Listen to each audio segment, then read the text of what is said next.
अस्सलामुअलैकुम वरहमतुल्लाहि वबरकातुहू। नाज़रीन, मैं आपका मेज़बान हाफिज़ मोहम्मद फ़सीहुद्दीन मेदक और आप देख रहे हैं मेदक फास्ट न्यूज़। आइए डालते हैं आज की खबर पर एक नज़र। धान खरीदारी मराकिज़ के क़याम में हुक्काम की गफलत किसानों के लिए मुश्किल का सबब बनती जा रही है। गुज़िश्ता 10 रोज़ से धान की कटाई शुरू होने के बाद से कई मकामात पर धान खरीदारी मराकिज़ कायम नहीं किए गए हैं, जिसकी वजह से किसान अनाज के इंतज़ार में बैठे हैं। इन ख्यालात का इजहार कांग्रेस ब्लॉक सदर मोहम्मद हफीज़ुद्दीन ने आज किया है। उन्होंने मज़ीद कहा कि बेवक्त बारिश से अनाज पूरी तरीके से भीग गया है और किसानों को काफ़ी नुकसान उठाना पड़ रहा है। हुक्मरान पार्टी के लीडरान वज़ीर आला से लेकर गांव की सतह के लीडरान तक रूहानी तकरीबात के नाम पर जश्न मना रहे हैं और किसानों को नज़रअंदाज कर रहे हैं। हुक्काम ने 4,43,000 मीट्रिक टन के लिए IKP, PACS और मार्केटिंग सेंटर्स के जरिए 402 मराकिज़ कायम करने का फैसला किया है, लेकिन अब तक सिर्फ 236 मराकिज़ खोले गए हैं। उन्होंने मज़ीद कहा कि किसान सरकार कहने वाली हुकूमत ही किसानों के साथ नाइंसाफ़ी कर रही है।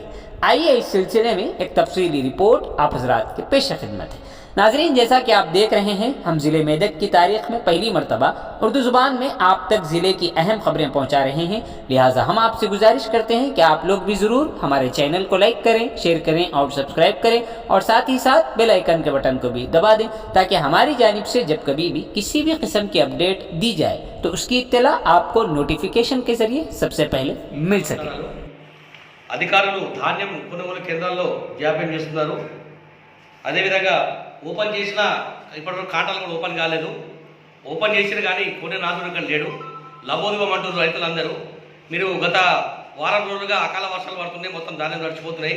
కానీ ఇక్కడ కూడా కొనుగోలు కేంద్రాల్లో ఇప్పటి వరకు ఒక లారీ కూడా ధాన్యం పోయేటట్టు లేదు. అధికారులు ఎందుకు నిర్లక్ష్యం చేస్తున్నారో అర్థం కావడం లేదు.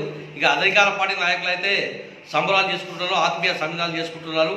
ఇక రైతుల కోసం వదిలిపెట్టారు. రైతు ప్రభుత్వం చెప్పిన ప్రభుత్వం ఇక్కడ కూడా ఫలిత లేదు. గతంలో ఒకసారి మీరు చూస్తే IKP మరియు సొసైటీ మరియు మార్కెటింగ్ ద్వారా దాదాపుగా 430 కేంద్రాలు 402 కేంద్రాలు అవసరం ఉన్నాయి. కానీ ఇప్పటివరకు మీరు ఓపెన్ చేసినాయి IKP అదేవిధంగా సొసైటీ మార్కెటింగ్ కలిపి మొత్తం 232 కేంద్రాలు మాత్రమే ఓపెన్ చేసిరు. కానీ కొబ్బరికాయలు కొట్టి వెళ్ళిపోయారు తప్ప ఇక్కడ కూడా కాటాలు రాలేవు, బ్యాగులు రాలేవు, శుద్ధి లేదు, దారం లేదు.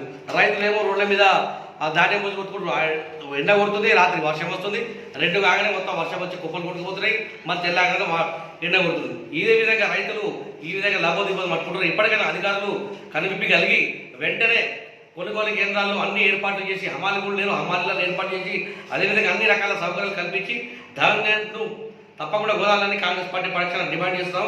లేని పక్షాలు రైతులు చాలా ఇబ్బందులు ఉన్నారు, ఎవరు అడగలేని పరిస్థితి ఉన్నారు ఈరోజు. ఎందుకంటే ఈ ప్రశ్నిస్తే మొత్తం రైతులు కూడా చూడకుండా మీరు కేసులు పెడుతున్నారు కాబట్టి రైతులు కూడా భయం ఉన్నారు. ఇప్పటికైనా అధికారులు కలెక్టర్ మొదలుపెడితే చేసి మొదలుపెడితే మార్కెటింగ్ అధికారులు కానీ వ్యవసాయ అధికారులు కానీ వెంటనే స్పందించి 402 కొనుగోలు కేంద్రాలు వెంటనే ఏర్పాటు చేసి అన్ని కేంద్రాల్లో కూడా ధాన్యము కొనుగోలు త్వరగా వెంటనే ఏర్పాటు చేయాలని కాంగ్రెస్ పార్టీ పక్షాన డిమాండ్ చేస్తున్నాం. లేని పక్షంలో కాంగ్రెస్ పార్టీ పక్షాన తప్పకుండా రైతులతో కలిపి మరో ఉద్యమం నిలవని తెలియజేస్తున్నాం. జై హింద్, జై కాంగ్రెస్.